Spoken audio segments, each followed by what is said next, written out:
and thank you for having us. I'd like to certainly first off say congratulations to all of you, because being here means that you care about financial health and that you care about inclusion that is sort of good for society. And I think when it comes to trust, tech, and transparency, we couldn't have a better panel or a better group of companies collected here to talk about that. I also want to say thank you to CFSI for the leadership that it's driven in this space in building a tremendous network around financial wellness and a collective effort to do good in the field. So from Edelman, we talk a lot about trust. We think a lot about trust because we believe that it's a business imperative. We believe that reputation is a collection of activities that you've taken in the past that confer leadership back to your brand or not. But that if you're trusted, that trust is a leading indicator. And that having that license to lead is obviously something in the financial services industry that we think about a lot. In terms of, I just sort of set the stage with some of the key findings from the Edelman Trust Barometer and then ask our panelists to respond to how they're addressing those key findings head on. First of all, I'd like to sort of do a show of hands. How many of you have heard of that Edelman Trust Barometer?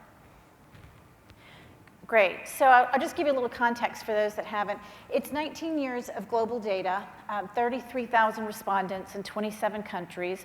The idea is that the barometer measures trust in those 27 countries as it relates to trust in business, in government, in NGOs, and in the media. Because the belief is that if understanding how trusted or not those institutions are by the people that live in that country, then you begin to see their ability to create societal change for good or not if they're not trusted. And in fact, interestingly, the Edelman Trust Barometer really began to foretell the populist movement in 2015, 2016. So the financial services report is something that I sort of look after as the financial services sector leader at Edelman. Our top findings this year, that the #1 issue that the industry is expected to address is income inequality and financial stability. The #2 issue, the key finding that we thought was interesting, is that 57% of respondents believe that financial services companies should be innovating for inclusion, the #1 area where they feel innovation has an important role in the industry. And then while the financial services industry is the least trusted industry of all the sectors that we survey, the employees of financial services companies trust their employer to do the right thing 81% more than any other sector that we survey. So the people working at your companies, they care and they believe in and they want to participate.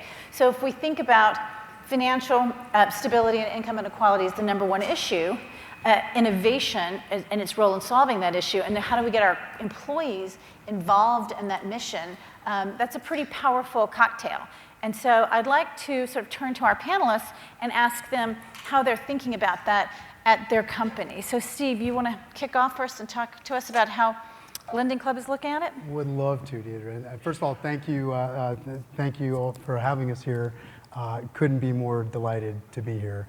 My very first introduction to the CFSI organization, and Jen, was when I was working with Franz at PayPal, where the mission of PayPal was something that inspired my lifelong increasing focus on doing everything possible to help consumers feel more financially stable and ultimately feel more confident about their money. And the vision and mission of PayPal of financial inclusion and helping customers manage their money was a perfect fit with CFSI. And so I'm eternally grateful for that introduction to CFSI. And the same thing that makes me so overjoyed to be associated with CFSI and so attached to the mission and vision of PayPal is what brought me to Lending Club.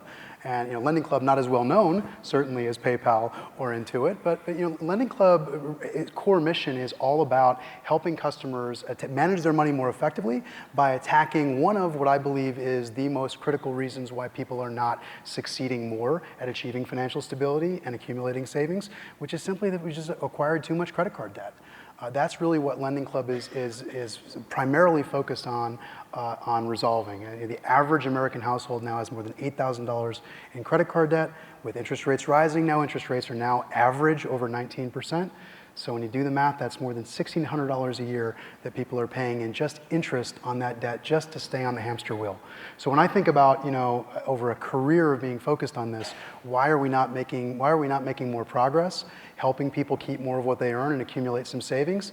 To me, one of the, if not the biggest problem is that credit card debt. So that's what inspires me to be part of a company whose entire focus is about providing real solutions to that problem. Great. CeCe, great.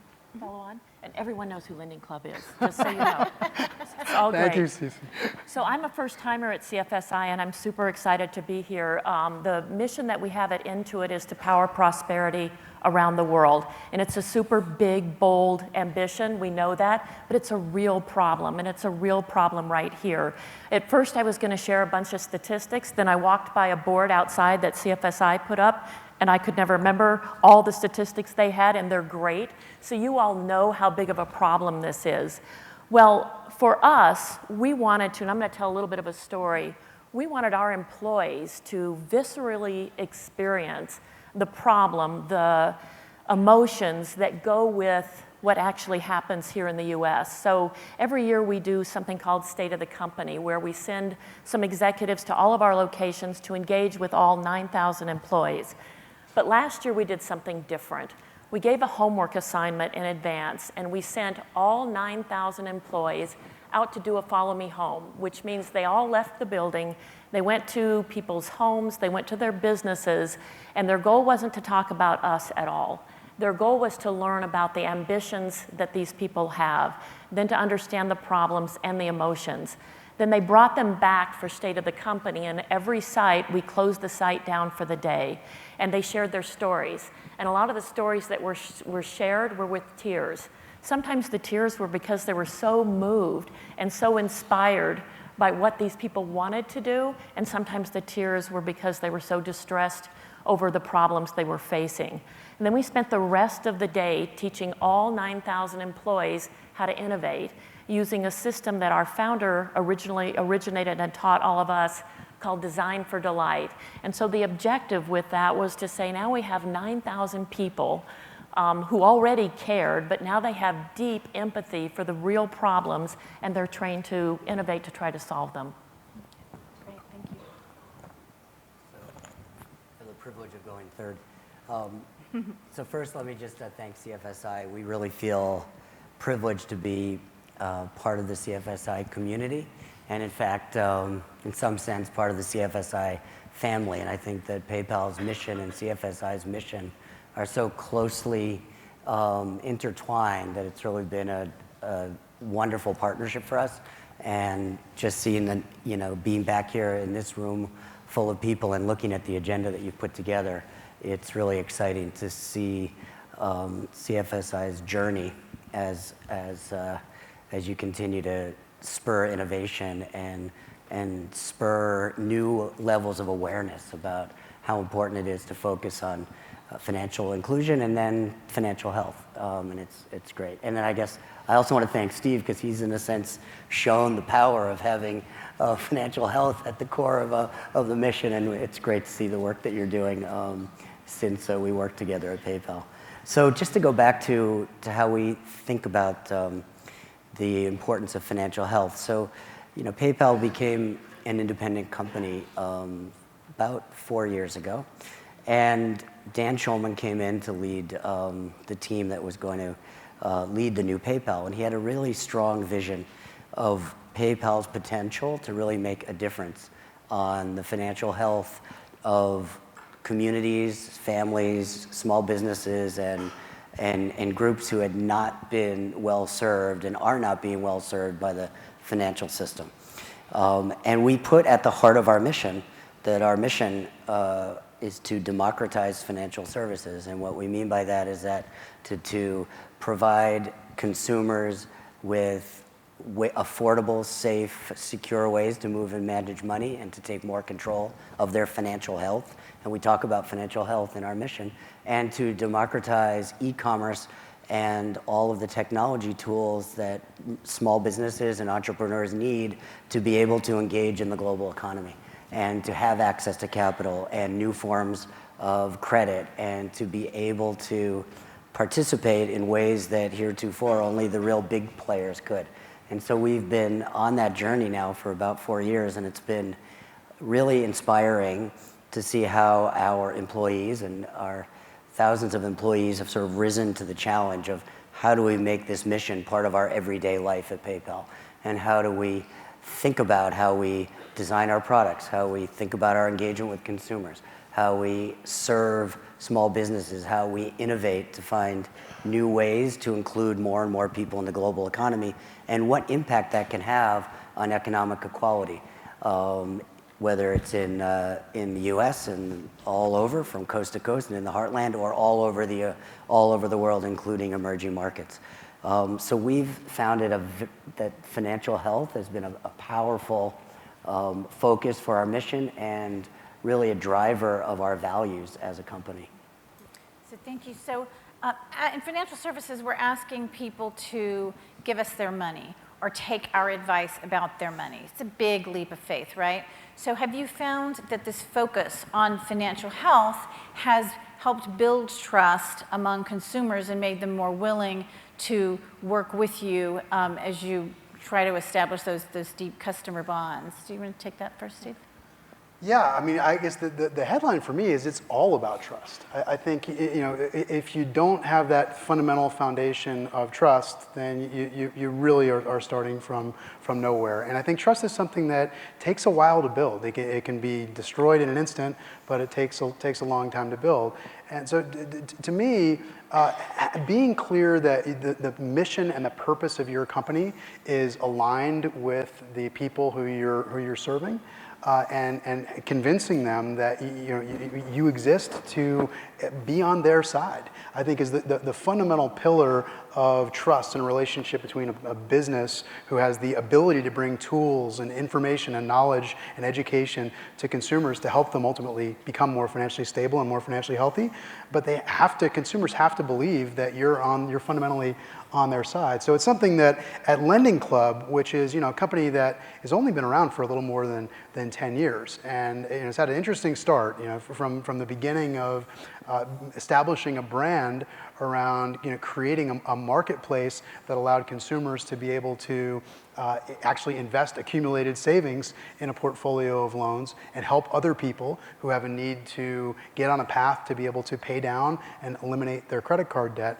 That's really kind of where Lending Club started, and then of course went through a period of internal crisis, entirely self-inflicted, where the CEO made some really bad decisions that eroded trust. That would have killed most companies, really. But it's a testament to the team that was there at the time. They were able to rally together really around the mission and the purpose that was in the company's DNA, which is this is a company that took what was a plain vanilla product that traditional financial services had largely forgotten about, the unsecured personal term loan, and said, this can actually be purposed as a way to be able to help customers who are otherwise really, really struggling with just beginning to get a traction and see some path to be able to get control over that really unhealthy high interest rate debt. That plain vanilla, been around for centuries, personal term loan product could be used effectively as a debt paydown plan. Whether interest rates go up or not, you know what your payment is going to be. You can budget, exactly how many months you're going to make that exact same payment, and that debt's going to be eliminated. So I think leading with a product and experience like that that's so aligned with more than 85% of the people who come to Lending Club are there to either pay off or consolidate their credit card debt.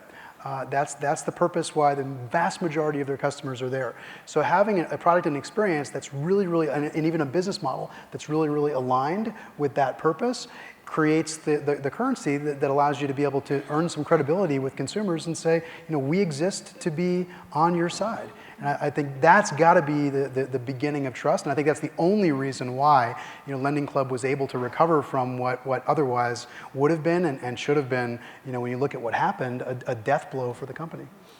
So if we look at, CeCe, I'm going to toss this to you. If we look at the difference between, say, an Intuit and a Lending Club being newer to the market, sort of entering the market from the social purpose platform, Intuit being sort of around longer and needing to pivot more into that space, what would you say were some of the acceleration moments for trust building and some of the maybe detractor moments? Are they really, is this a PR move or is this really where their values lie?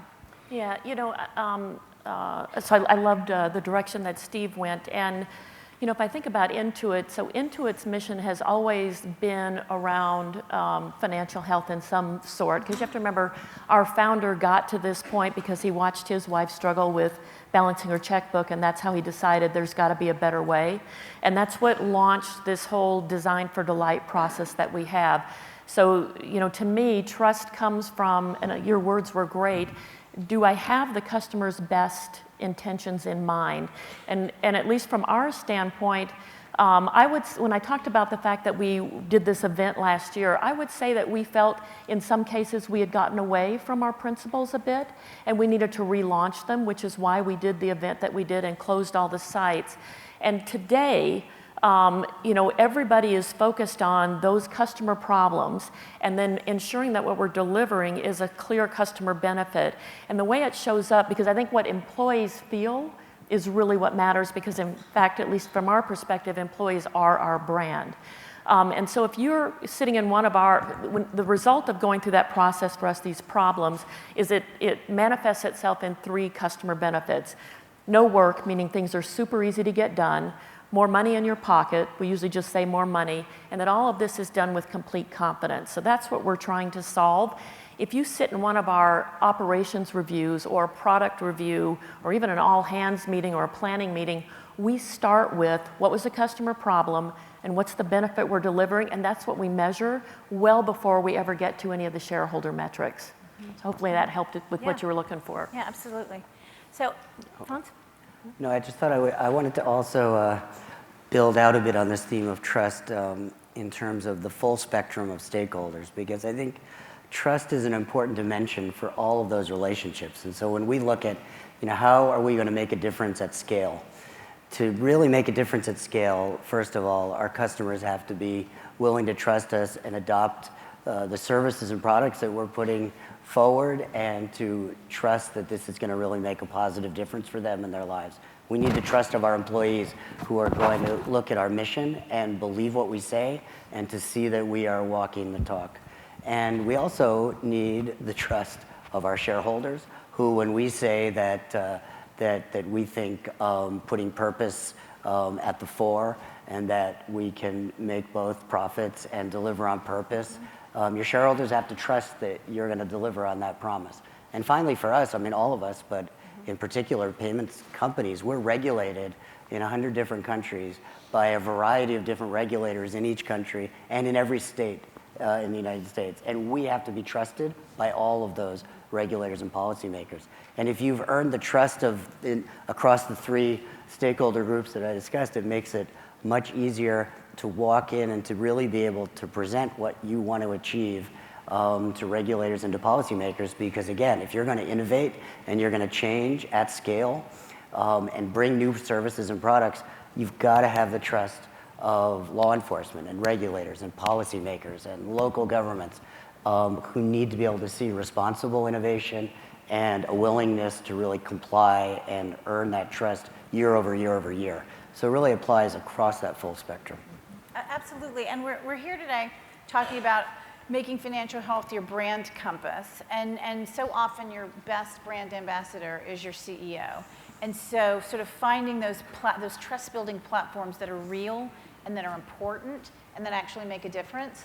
79% of the respondents to the Edelman Trust Barometer told us that it was the job of the CEO to take a leadership position on social issues ahead of government. 4 years ago, we were seeing that phenomenon only among millennials.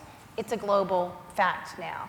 And even to the point that fact that I just quoted, Jamie Dimon put in his annual letter this year. You hear Larry Fink talking about it. Certainly you hear Dan Schulman sort of out there. But when we talk about doing something real and important, the relief that PayPal gave to folks that had been were not receiving paychecks because of the financial shutdown and those cash advances, that's something real and tangible and speaks to caring about people's financial trust. So you certainly have a leader in Dan Schulman who was the inaugural winner of the CFSI Visionary Award last year, who was certainly looked to as a leader among leaders, being outspoken on social issues.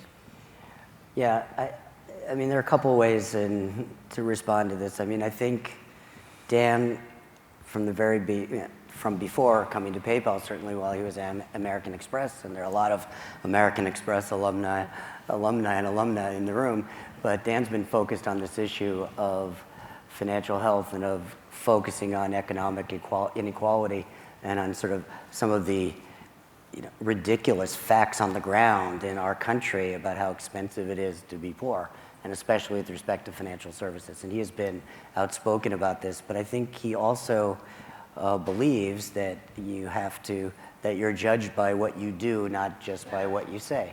And so he's really inculcated it in our leadership team and throughout our company, that we've got to really act on our values and act on our mission. And so that sometimes is the way in which we think about product design. Sometimes it's speaking out about an issue of inequality or around discrimination. Sometimes it's stepping up and trying to provide relief, whether it's after a natural disaster. And there are things that our company can do, or all of your companies can do, that are distinctive to your company. And in some ways, we feel we have a responsibility to contribute our core capabilities, or what we do best, in particular times of need. And that was true during the shutdown of the federal government. It was true when there have been hurricanes or forest fires, or where our donation platform can be brought to bear, or whether our employees have particular skills around mentoring entrepreneurs, or whether it's being able to partner with a nonprofit like Kiva or Village Capital or CFSI, where we may have a particular set of capabilities or a particular purpose or the passion of our employees, and we want to apply those to areas where we can make a distinctive difference. So I think it's often, Dan is asked, well, are you an activist CEO? And he'll typically say, well, I don't really think about it. Sometimes you certainly have to be active and activist as a CEO, but he really frames it as, I'd like to think I'm a responsible CEO, and that what we do are the responsible acts of a company that has some kind of leadership opportunity and a leadership obligation. And that's how we think about it. Well, you made an important point that you can be out there, and our research also tells us that the expectation is that you are out there doing good things in the world while making money at doing what you're good at. So if I said that the #1 issue to be addressed was income inequality and financial stability is what all of you do, right? So putting it through that lens of trust building, do you want to sort of talk about how that looks at Linden Club? Financial stability? And how you think about your products and services and the design of them, creating greater accessibility, making them easier to interact with, making them possible for a larger segment of the population to participate. Yeah, I mean, when the problem is so clear in this particular case, right? I mean, I think there's, like the CFSI outlines, there's a lot of different ways that you can tackle approaching making progress and becoming more financially healthy. If you're going to focus first on that segment of the population that just has too much debt and too much unhealthy debt, paying a high interest rate, that's with focus comes power, because now you can pretty easily put together a plan to help people get easier access to the solutions, understand, to be educated about what those solutions are, to make better choices, and then actually provide them with support and assistance along the way. But to go back even to the prior question, it's got to start with trust, because I believe we're going to increasingly become fed up. I think you see it already now with the Facebooks and the Googles of the world directing our data for their own benefit. And I think so consumers are going to be increasingly empowered to direct their own data to those institutions and partners that they believe are going to direct their information and their data, again, aligned with their interests, to actually help deliver tangible benefits to them. And there are almost unlimited examples of things that we're doing at Lending Club that fall into this category of doing things to help customers who are coming to us to get some relief from high interest rate debt and be successful advancing on that plan of eliminating that debt. One of them is one of the things we're doing with Intuit, which is using the TurboTax data to help make it easier for customers to validate their income without having to go and find last year's paper tax returns or a pay stub and then send those in, right? But that requires a customer's permission or their credentials. They have to opt in. They have to believe that both of your institutions in this partnership have their best interests at heart. One of the most impactful things that we've done over just the past year and a half is a pretty basic capability. It's for that core customer who's coming to us to consolidate or pay down their credit card debt. We had a hypothesis that said if the customer opts to elect to allow us to pay that debt off directly, pay those credit cards off directly, rather than put the cash in their checking account and hope that they're going to use that cash to pay off the credit card debt, that they're actually going to be more successful achieving what they came to us to do, which is pay off the credit card debt. That means they're going to be lower risk, and that should translate into us being able to offer them a lower interest rate. So it took a year of focus on that particular problem and analysis to be able to be comfortable from a risk perspective that hypothesis was correct. But then once we were comfortable that hypothesis was correct, we scaled that feature massively in order to tie what is a smart decision that a customer makes to allow us to be able to automatically pay off those credit cards and reduce the temptation of them having the cash in their checking account first, and tie that to the benefit of a lower interest rate, which is going to help them keep more of what they earn and start that accumulation of savings even faster. So I think it's just more things like that you're able to do, again, starting with that basis of that foundation of trust, and then being focused on what's the problem that you're trying to solve, and enlist customers to partner with you to solve it together. Yeah, that's a real win-win, because of course the credit card debt's eliminated at the same time. So sort of the next step is how much of that savings can we roll into long-term savings and investment strategies, right? I mean, bringing more people into the system for savings so that they can take advantage of long-term investment strategies. So let's just sort of staying on this topic of CEO leadership. CeCe, can you provide examples of sort of leadership in your company that really speak to the commitment to financial health and how you feel like that is having an impact on trust? Yeah, I'd like to build on one of the pieces that Steve said, because the partnership is great. And one of the things about data is that customers will give you their data and access to their data if they believe that you're going to do good things with it. And the example with Lending Club is a great one. We've also found that when you look at the data, for example, in QuickBooks, we have lots of data about invoices, which is data that you wouldn't have, say, in a bank account. And so we actually know what your jobs are and what kind of income is coming in, and we're able to make loans to people that are turned down by banks so that they have cash flow so that they can keep an inventory and continue to grow, which is 50% of the small businesses don't survive 5 years. So I wanted to build on that, but I'd like to mention something that is an approach from a leadership standpoint that is slightly different than the product area, and it goes back to powering prosperity. 17% of Americans live in distressed communities. And the number one thing that distressed communities need is jobs. And so we all have been in those, think of a small town and that you've gone to, and you can visualize what that looks like. It used to be thriving, people walking up and down the street, lots of small businesses, doors open, weekends, just a flurry of activity. You drive through some of those towns today, and there's almost no one on the street. Many of these shops are closed. Sometimes they're boarded up or broken windows. And how can we help was the question that our CEO asked. And again, there's lots of programs you could do, but what they need is jobs. And so what we started doing about 18 months ago was bringing jobs that we had offshored back into these communities. And we're in 2 communities, about to launch our 3rd one in June. We've brought about 1,000 jobs back so far. We'll add another 300 to 500 over the summer, and we plan to continue to expand that. And what's super interesting about this is for every dollar that we invest in that community, the financial health of that community is threefold. So it's super powerful. And a specific example is a food truck that services one of our facilities. Their income their revenue has gone up 28% since we moved in, and they've become somebody that's providing food to this facility. But the thing that's so fascinating about this that we didn't anticipate is the impact it had on customers. We measure ourselves on Net Promoter Scores, and we measure even our customer success centers on Net Promoter Scores. They have the highest Net Promoter Score of any of our facilities, which have been there for decades. And this group has the highest score. So it ends up helping the community with jobs.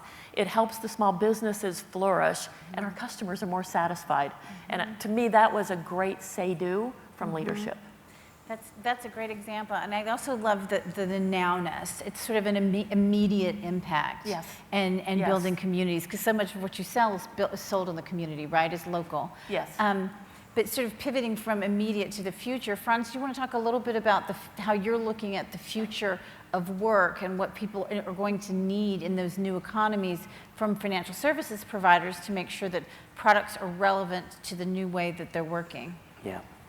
So I'll first give a shout out to a lunch that's going to take place tomorrow where my colleagues, where Usman Ahmed and Tyler Spalding are going to lead a discussion around the future of work and a white paper that we provided on that. But so I won't steal the thunder from that conversation. But I will say that, one of the things that we are, as we look forward, we know that most of the new jobs are going to not be in traditional companies, and that they're going to be jobs are going to be created by people who are self-employed, by people who have 3 different jobs, by people who have shared jobs, by people in the gig economy, and to be able to meet the challenges and the needs of those workers is a very different challenge than what we're facing today. And that means a whole different set of services and set of expectations. So we're really focused on that and how we will be able to serve that next generation, because I think as CeCe and Steve have pointed out, to be able to contribute to economic development in communities is one of the things companies like ours can do. And that's through, in our case, supporting small businesses with access to capital that enable them to hire more people and create jobs and to build their companies forward. It happens when we can connect small businesses to the global economy, and that they can then have a whole nother source of commerce that contributes back into the local community.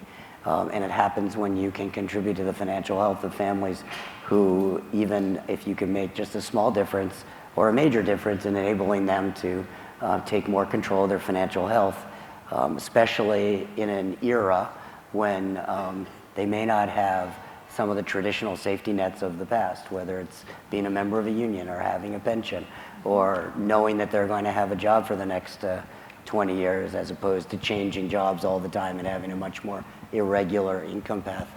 That's a place where we can make a difference. Companies like ours and like most of the companies here are represented in the room, and nonprofits. So that's how we're looking forward and how we can increasingly have an impact in that way, and globally, not just here in the United States.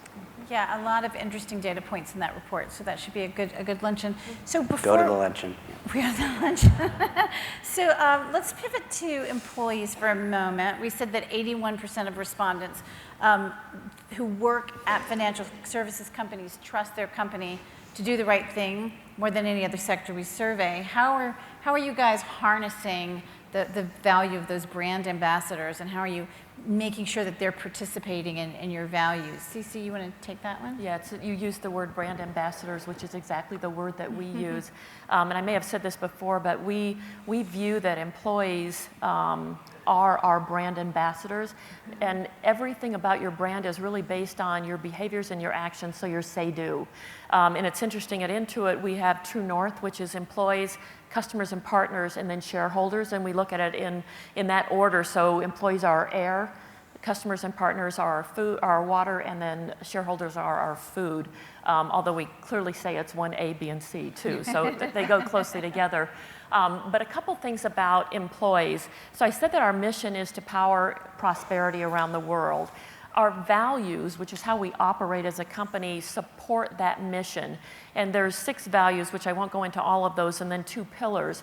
But the very first value is be bold. find an important unsolved customer problem, which I just talked about how we train people. The very last one is deliver awesome. And in that description, what you find is the words delight and love. And in fact, we actually have love metrics. And then the two pillars are the obvious integrity without compromise. And then we care and give back to those who need it the most because we can. And as a result of that, we, oh, thank you. As a result of that, employees have 32 hours every year that they can give back to whatever they think is most important in support of financial health. And it's so inspiring to see the work that they do. But on top of that, any award trip that we have, like we have a CEO award trip, a sales award trip, a customer success award trip, any of our all hands, any of our, we're in the tax business, so we do have an end of season celebration because people have been up for all night. Every one of those, all of our employees do a We Care and Give Back activity. That's how we celebrate. And so I feel like when that's what everybody does all day together, then that's what actually builds our brand, although that's not the goal of it. It's so, so exciting to have employees that care that much to the statistic that you talked about earlier. And I think our job is just to enable them to have that opportunity. And you want to sort of add to that from a lending club perspective? Oh, go ahead, Steve. Sorry. Yeah, I mean, there's so much to build on. I love what CeCe said there. I mean, to me, I mean, it really does start with, I love that story about Scott Cook. I got to know a little bit as a director at eBay. And one of the things I learned from Dan, and I think that both of those incredible leaders share, is authenticity. I mean, you have to, it starts with a leader being authentic and truly having that passion to be in business, not just to deliver the financial results, but to be in business to make a profound impact on society and on people's lives. And both of those extraordinary leaders have that in spades from my experience. So when you start with that, then it's easy for your employees to believe and wake up every morning and be excited about what they're doing. We just opened up a new site in Utah. And Utah is probably the most fiscally responsible state in the United States. So anybody from Utah here? Yeah. Utah fiscally as a state and in terms of just the culture, the DNA of the population, incredibly financially healthy. So just the core purpose of Lending Club has resonated so much with the employees there. I love going there, and I immediately hear stories from people. There's never a time when I go there, and I don't hear the most recent trip just last week, and somebody come up to me in tears and say, I heard that Lending Club was coming to town, and I had to come and had to figure out what it was going to take to work here because you helped me. You helped me get out of this cloud of credit card debt that I saw no way out of, and all of a sudden I understand what I'm doing, and I feel like I'm financially secure, and I feel confident in my life, and it brought her to tears. So when you have that authentic leader that has a mission for a company that's so clear that you can empower people to make decisions based on just instinct because you're doing the right thing. It's not just words on the wall, but you know that this is what your company stands for, which has got to start with that leader that's authentic and believes in the mission. And then you can attract people who are also believing in that mission. And then you got something that becomes magical. So at Lending Club, we're just in the beginning stages of that, really. It's still in an infancy as a company, but I'll tell you, it's just an exciting thing to be part of.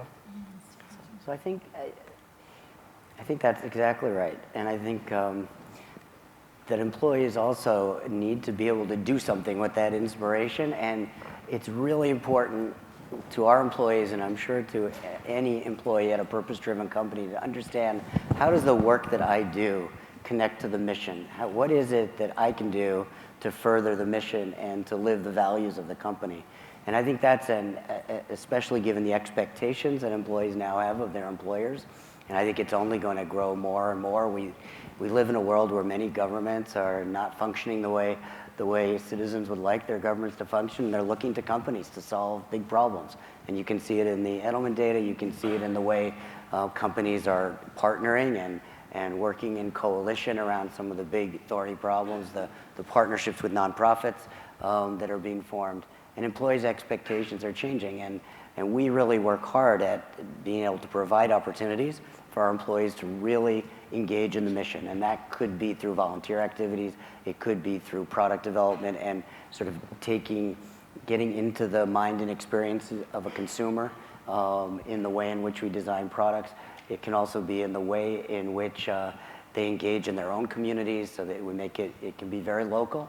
And it can also be in the kind of thought leadership. We have a team that's working on how to measure financial health, and it's a partnership effort with CFSI.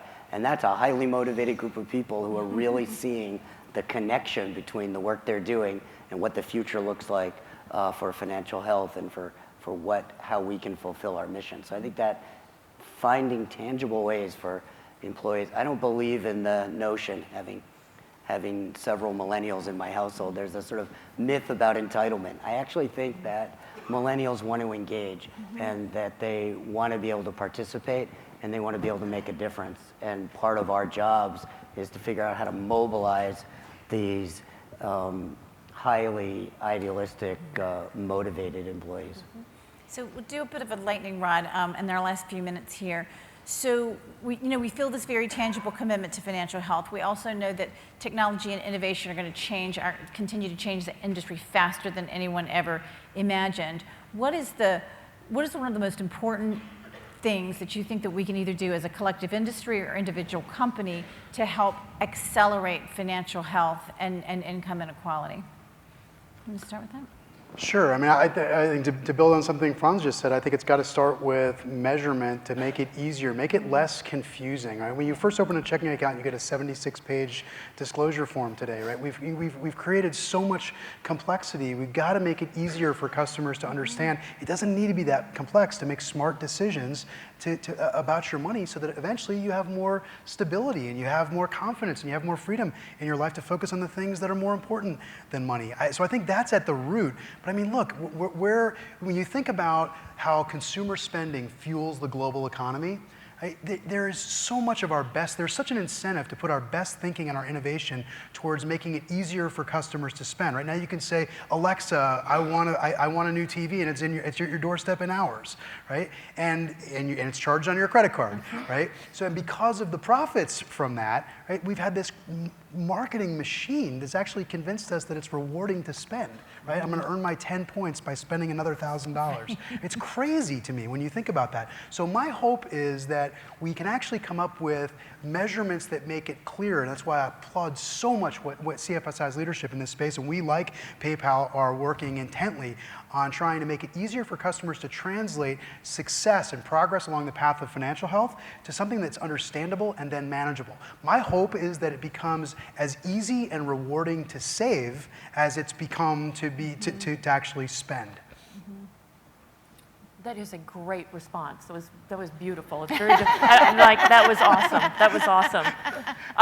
We're all aligned on this, isn't it? Very, very much so. In fact, that is actually where my answer would go to then. As I was listening to the constant references to CFSI and the work that they do, and then the references back and forth, our partnership, that would be the answer I have, which is, we look at what we do, and we can't do anything on our own.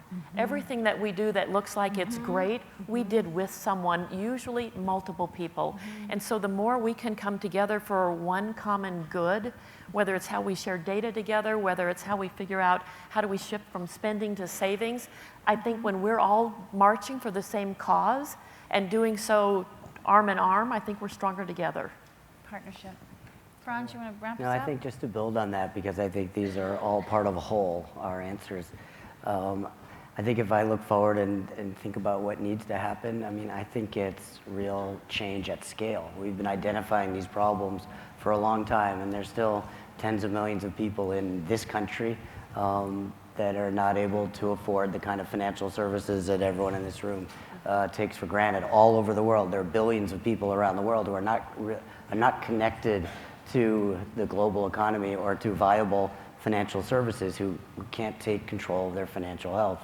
And it does take partnership. It takes thinking collaboratively across the dimensions of the private sector and the nonprofit sector and working with governments. And if I were going to sort of look forward, I would say, how do we responsibly innovate at scale and make a difference at scale here nationally and globally?